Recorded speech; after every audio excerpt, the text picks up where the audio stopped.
Meghalaya government is awaiting a response from the union government to restart funding developmental projects for the border areas of the state. Border Area Development Minister Rakam Sangma admitted that the central government for a couple of years have stopped funding for the border areas.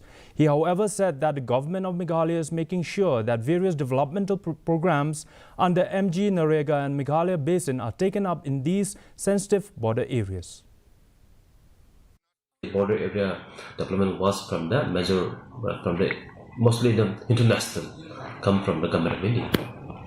So this are the issue, but not only in the border area fund, but like whichever required, not in MG and RZA, the basin development programs, and different government has initiated intervening with the different projects like in MBDA and in what you call and then different programs of the government of Meghalaya also.